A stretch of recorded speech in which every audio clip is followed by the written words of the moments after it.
I mean, what does this mean? OG. Okay, okay, we start. Just some words in Italian. Ciao, ciao ragazzi di OGAE Italy. Mi stava chiedendo che cos'è, adesso lo spiego. Perché oggi abbiamo con noi dalla Svizzera, abbiamo questo fantastico, giovanissimo ragazzo che è John Steers. Hi. Hi. You were asking about OGAE. That's meant as Organisation Générale des Amateurs de l'Eurovision. It's a network, and it's a fan club network. Almost every country taking part in the Eurovision Song Contest has a OGA fan club. We are OGA Italy, then there's OGA Switzerland, OGA France, and everything. And we have OGA International. That is the center. They keep together all the fan clubs, and fans have their virtual contests apart from Eurovision Song Contest, and they follow the singers, they follow everything that goes on and around the Eurovision Song Contest. And fans really love your song. My God, it's wonderful. I mean, first of all, a song in French. My God, we were delighted. My God, it's so English, and you sing in French. It's really wonderful, and your song is great. So let's start from your song and tell us about what it speaks about how you wrote it, the idea, everything. First, grazie mille per il tuo complimento. I don't know words, but like I just tried. And yeah, like thank you very much for all the support you give me from Italy, because like there are so much people from Italy that supports me, and that, I mean, that's so crazy, because like it reminds me why I'm doing all of this, like to see all these people vibe and support, so that's cool. And then, so you asked me about why in French and like what's the story behind the song. So, I mean, what's the story behind the song? Actually, before making the Eurovision contest, I did The Voice in France, and when I finished The Voice last summer, 2019, I received a message from a Swiss duet called Alios, and so the two singers asked me to make a camp with them, and I accept the message, but they didn't really they really didn't told me why it was. So I discovered when I arrived at the camp, and they told me, oh, okay, we have to tell you something. This camp is for preparing some songs for the Eurovision contest, but actually you're not forced to apply your song. It's like your choice. If you want to keep it in your album but not represent the country, and it's okay, don't worry. And I was like, okay. And I thought it was the good idea, because if they told me, I think if they had been told me this from the beginning, I'm not sure I would do the Eurovision show contest, because I was just finished. I was just finished with the other show, and I was like, okay, I'm a musician. I like music. I also like TV, but I prefer music, and I want to make festivals and to see people, because I love people, and that's not the same exactly with TV.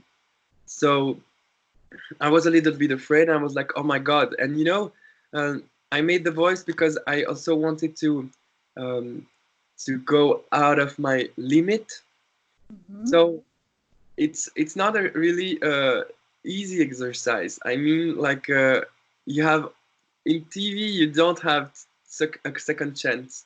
I mean, if you're in a concert, if you fail a song or something doesn't work, that's not a problem because you have other one to make better. I mean, and even if, for example, you were drunk or something like this, I don't know. For example, I took the Amy Winehouse example when I want to speak about that. The, for example, at the end of her career, she really was, in some stage, she really was like impossible to watch, but people were still getting to her concert, and it was always sold out. I think it's because like when you see people, it's not the same at all that when you are on TV. And if you do a bad TV performance, people always will remember because they can check it. And when you are in a concert, it's not the same because even if it's filmed with a phone, it's not the same. I mean, it has not the same impact, and because TV has more viewers than a concert. So I was like, okay, I was lucky because the performance I did in The Voice was really like, I really worked to do it the best way as I could. So I was happy when I see the result now with a little bit of, okay, with a little bit a step behind, like when I see my stuff, I'm like, okay, that's maybe good, but I worked a lot. I know. Yeah. When I had the possibility to go to the Eurovision, I was afraid first. I was like, oh my God, okay, is it really a good idea? Oh my God. And then I told myself, okay, now I'm here. I just have to make a song. I just have to take like to feel people because actually I didn't knew Alios. It was the first time I met them. So I didn't know anybody there in the camp, and there are a lot of artists, and it was like 1 day camp in 3 days, and every day are different singers, different composer, different songwriters, and they mix like this. Okay, this one with this one, let's work together. And actually, I just had 1 day in this camp. It was the first day, and as I said before, I came the day before at maybe 10 p.m. We had this discussion, and then the next day at 10 a.m. we woke up and work on the song, and then at 10 when I started to work with them, I was like, okay, I have something to show you because I have something with the piano. I think it could really work. Like I really want to do something with this. And then I tried the chords of Répondez-moi in the piano. And then the Alios told me, oh, that's a crazy idea, so cool, let's go with this. And I give them all what I wanted to speak about. But actually, we had just 1 day of camp. We didn't have much more time, so that's why we had to stop. We had to finish the song at the afternoon. So we started at 10, and we finished the song at 4 or something like this. And yeah, yeah. So that was really intense, and yeah, I think it was so fast because like I really felt the people with who I was working. And I mean, when you're feeling people, it's not the same. Like, yeah, I mean, it's like it demands you a lot. I heard in another interview from Netherlands, someone told me that Duncan Lawrence took 2 years to write Arcade, and I think it's so normal. I mean, we have so many different times to do things, and there sometimes you need so much time to really feel a song, and sometimes it goes so quick because like you are with people who are making you comfortable or who are making you in a certain mood that could make you work on the song. And why French? I mean, honestly, I wanted a really direct song because French is my mother language, so I wanted something that really represent me. And as I said before, I wasn't sure for going to the Eurovision Song Contest, and so that's why I was like, okay, if this song doesn't go there, and even if I try, even if I choose to apply the song, I wasn't prepared for being choose. I mean, like the song was so not in the format. That was not a catchy song, boom boom, or it was like uh, it was like so different. So I was like, oh, no, like, so I had to think about what will be the future of the song without Eurovision. So that's why I wanted it in French, because as I told you, my mother language is French. So I mean, I wanted something more understandable and more for me, like that touched me more than English, because English sometimes is the way I try to hide my feelings, and it's like sometimes it's easier to speak English, like to sing in English. Yeah. Okay. But as it is a wonderful song, you were chosen, and the good news is that although the Eurovision Song Contest for this year has been cancelled, you will be representing Switzerland next year, and this I find wonderful, wonderful. What are your feelings about this? Oh, I'm like super happy. I mean, there was a really unfair situation. I mean, that was really strange. Um, this situation is strange. I mean, everything like now is weird. We never have something like this.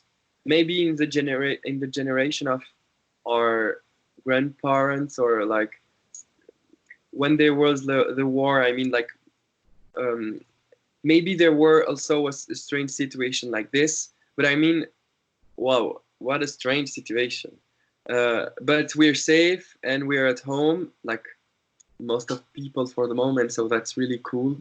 And yeah, like I mean, everything now is really strange. And like first when I heard that the Eurovision was cancelled, i I was I wasn't prepared, because the week before that announcement, I heard from EBU that they had 7 other possibilities, like postponed, like so many possibilities, or singing from your country, or like I knew that they had other possibilities, and because I know that it was like the biggest, it's the biggest production company of Europe, I was like, okay, it's sure they will do it, because there are still shows on TV. Yes. So I thought it will be like, yeah, it will be um, uh, not cancelled. Yeah. And then 1 week later they called me, like my delegation called me, and they told me, oh, it's cancelled, we don't know more, like we don't know really much more, but it's cancelled. And I was like, but okay, but why did they told me that they have other possibilities? Okay, and I was like, okay, but I'm not like in the organization of the show, so I cannot understand, and I just won't not try to understand, because I like I know like, but actually when with my like now, with a little bit of not in this situation, because of course when I heard that I was like, oh, like not postponed, really canceled. So this year it's like a forgotten year. So like, and yeah, it was like that, and I was like, okay, so okay, bye, thank you, it was nice. And I was a little bit like, yeah, I felt that the situation was unfair, and I felt really guilty. I mean, is it my fault? I was like, why can I not sing? Or why can I not sing? Why not with this song? And I was like, okay, maybe I have to go and and walk with my dog a little bit, and then maybe I forgot what I just heard. And then I spoke with my delegation again uh, the next days, and like they told me, John, we're not gonna leave you. I mean, we really wanted, we really like to work with you, and we don't want to leave you. We think that, well, we think that you have a lot of, like, you're a talented guy, so we want you, but we have to see before if it's possible, and how ABU will choose the rules and every stuff like that. And when they told me that it was me again, I was like, okay, yes. And you know, for me, it's the I mean, it's like it's two things. It's really good for me because, like, I'm like, wow, what a publicity. I mean, you cannot have much more publicity than that. I Yeah. I can I can have a second title with a second clip. Everything is paid by, like, the TV. So, like, I mean, what a good thing for me that I'm not an international artist. I'm not Lady Gaga. I don't have her salary, so I cannot do it. Like, I mean, I cannot do whatever I want, and I'm just, like, I'm really new in the music. So I mean, that's so, like, that's a, a so big opportunity for me, and so I was, like, so happy, and at the same time I was really disappointed and really sad because we worked on a song. Uh, I mean, there were people behind the song, people who filmed the movie, people who worked with me with the song, who wrote the lyrics, who worked on the who worked on the song in the camp with me. I mean, and you don't imagine. Yeah, the song was done in one day, but then till the first version, till the mix, to the final mix. Oh, maybe just piano. Oh no, maybe just add some drums. Okay, maybe just add some second vocals, and maybe just, and like, from the first version to the last version, there will be we had maybe 30 version or something like this. Like, it was so hard because we really wanted something simple but something elaborated. So it was hard because, I mean, I was like, yeah, I didn't want to have a boring song because I know that my song was so different, and I mean, like, it was calm but not just a piano voice. At the beginning we have just my voice with the and all those.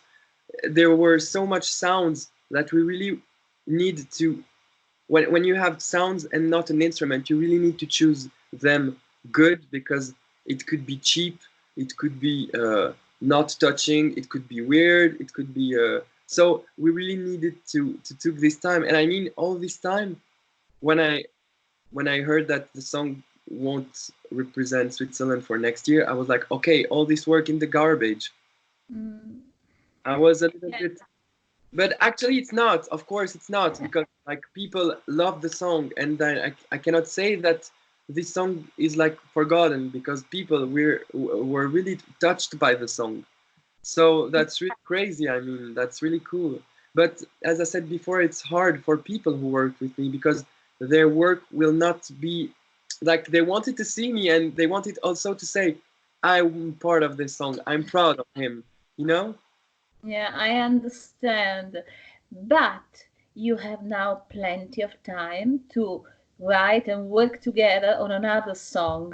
And I am sure it will be just as good as Répondez-moi. I'm sure. I'm absolutely sure because you are talented and you are so young. I mean, you're 21 years old, really.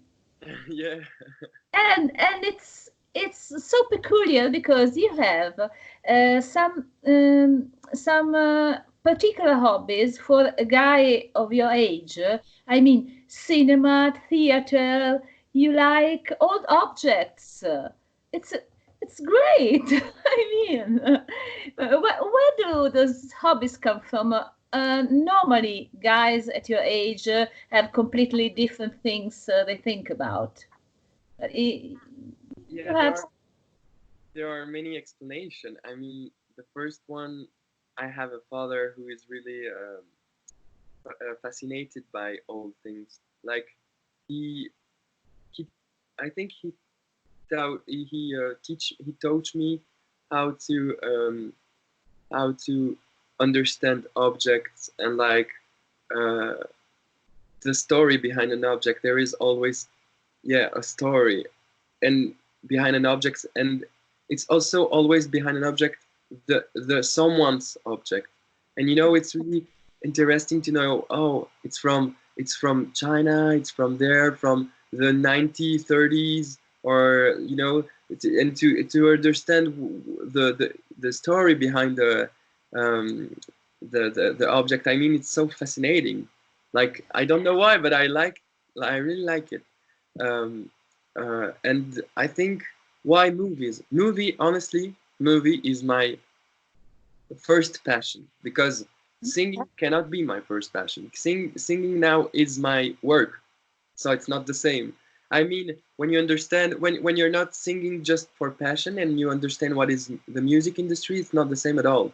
Like, you sing maybe for 5% of your time, but then 95% it's administration, label, discussion with finding a manager, and all those stuff, and communication. Wow, interviews. You know, I wrote to you. Nobody did it for me, and it's not that I don't have anybody that would do it for me, but it don't make me feel comfortable. Till now, I was like, oh, I have so much thing to do. I just transfer the mails to the communication, the Swiss communication, and I was like, oh, just do it for me. I cannot do it, and then I feel so guilty because people are wanted to see me, interview me, and wants to take me time. Like, they took time to write emails, so I think it's normal that I can take time for them when it's possible. I mean, now it's possible. When I will be Lady Gaga, maybe, if I be one day, maybe it will not be possible. But like, for the moment, it's really possible, and I like that. I like the fact that I can speak to people that are interested about it. And yeah, why movies?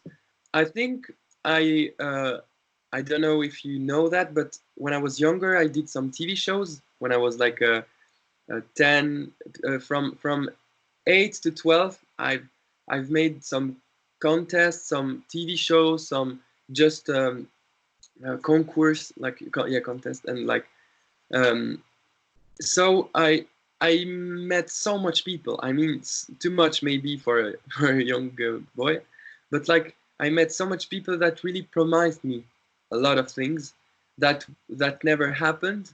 So I think that words have lost the sense for me. Like, I really, it's hard now for me to believe to words of people. So that's why I think, so that's why it's also hard for me to write. I mean, to write lyrics. I prefer so much to do a melody, or I think that sometimes you don't need to have a text to be touched. I mean, you know, the song is in French. A lot of people didn't understand French and they liked the song, because I think that there are two different things. You can have a mood for a song, and like, you can have a certain touching for the song, and a certain other for the lyrics. And you can be maybe like, a song can maybe make you cry, but the lyrics, no. And you know, and it's still like, and the opposite as well. Like, um, it's two different things, and so that's why I think I'm more direct and I'm more me when I'm just composing. So that's why the most important thing was with this song to have a really composed song. I mean, that was, I cannot sing just the song of someone like this. I can do it like in the voice if I like the song, okay.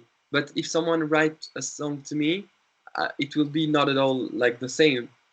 And you know, for example, it's sometimes hard, but I have to accept that I'm not like the best one. Of course, I'm not the best one. And for example, Celine Dion, who sings "My Heart Will Go On," it was just like a try. She didn't write any line of "My Heart Will Go On," but like, the success that the song had, she never expected that.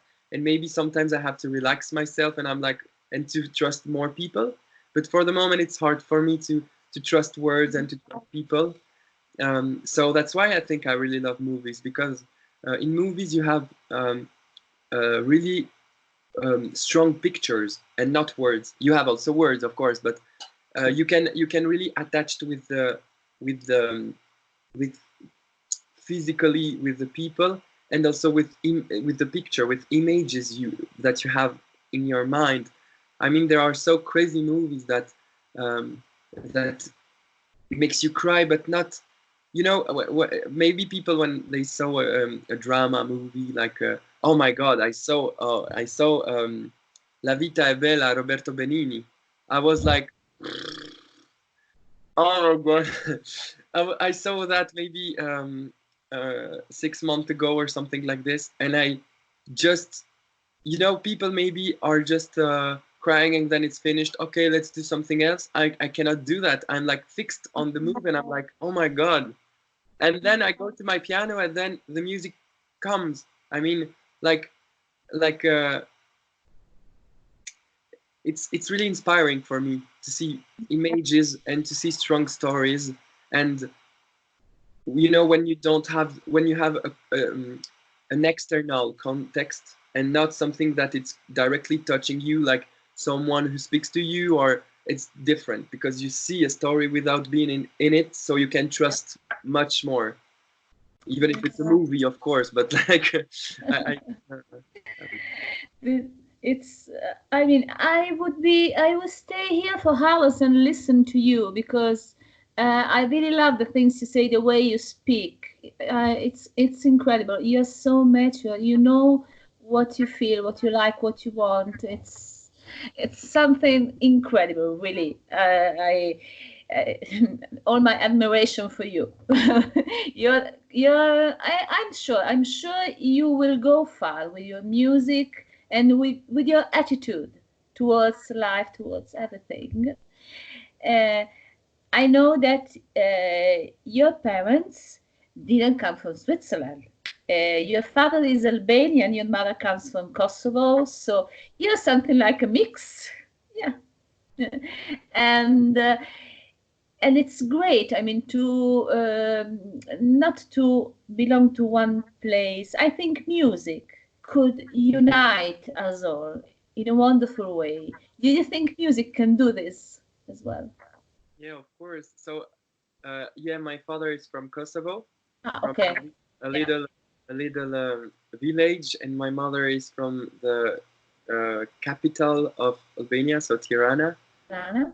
Um, and yeah, I think that um, I in my song I speak about origin because like it was important for me to speak about something, and you know, that's the first time I wanted to speak about that, because I think now I'm so comfortable with that. Now I'm finally okay with what happened. I mean, when I was younger, when I was like maybe 12 or 13 years old, and um, I mean, I have a strange way to write my name. So, like John, it's not Swiss in a Swiss way, but it sounds really English. So that's so strange, and that's written in Albanian. I mean, because it was the name of.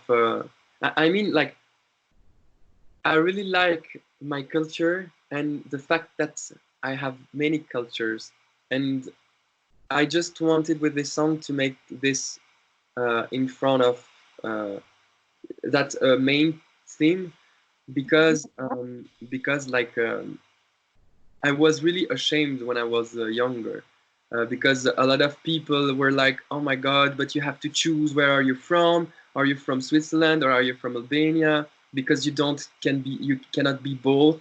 And I always try to understand. Um, I mean, why I feel from everywhere, and why I have to choose.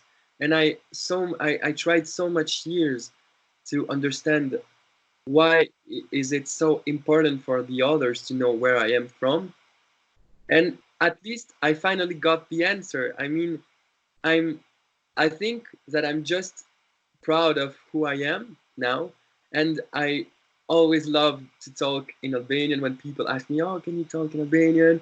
Where does your name come from?" And then I like to, yeah, I'm not like ashamed to tell things. I'm like so happy and proud to be Albanian and from Kosovo, because yeah, I accept the fact that it's written Swiss in my passport, but like, even if people want to tell me, oh, you're Albanian, or you're from Kosovo, or you're from Switzerland, like you're a Swiss or you're an Albanian, it's like, is it the way they want to define me?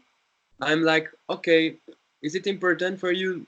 Let's keep it important for me. But for me, what is the most important is my origin. I mean, the story behind my family and the story behind my life. But like, it's important. But the what is written or what I need for the other to choose is not what it define me. So that's why I don't like to say I'm Swiss or I'm Albanian, because like, I'm in the passport I'm Swiss, but when I go to Albania and visiting my family, I'm Albanian, and when I go to Kosovo, I'm from Kosovo, you know. So Yeah. and there is, yeah, and I think that's really in those hard times, because there's still so much racism. I mean, I don't know why, but like, people will not get in, like, after that. It looks like they really want to keep that every for every for every time, like for always.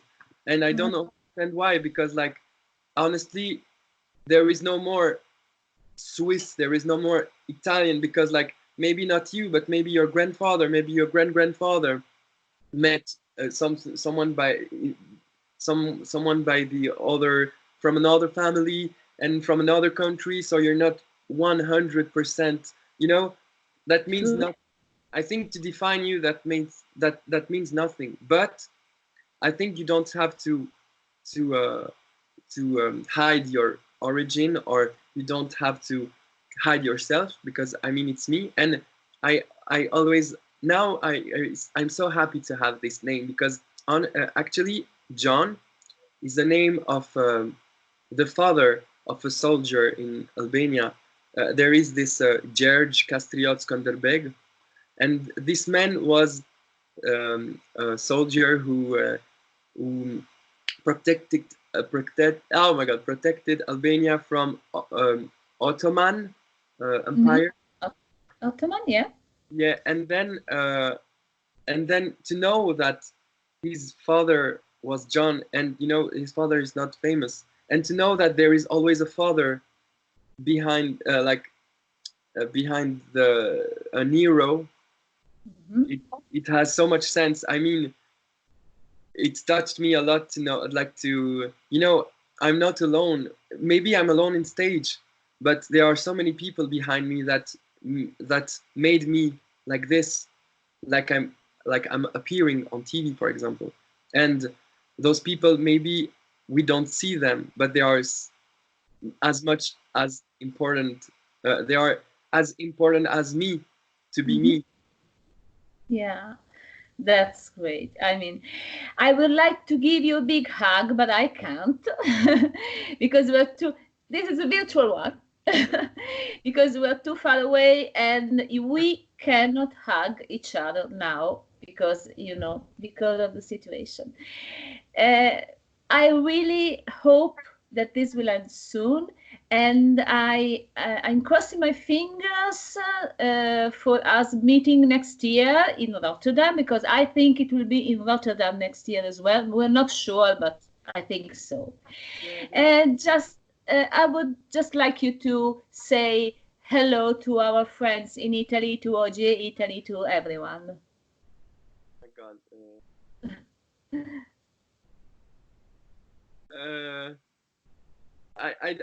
I just want to try, but like, I try a French word in Italian, but like, it's like, okay. So, ciao tutti. Grazie mille per il supporto. And yeah, I love you, Italy, and please prepare me a lot of pizza and pasta to go on the cancellation, please. We will. And we love you, John, we love you, Switzerland, we love everyone in the world. And You are great, and you will be. I think you will be in the top of next year. Okay, I know you haven't written the new song yet, but it will be wonderful, I'm sure. So, goodbye, everyone. See you very, very soon. Ciao. Ciao.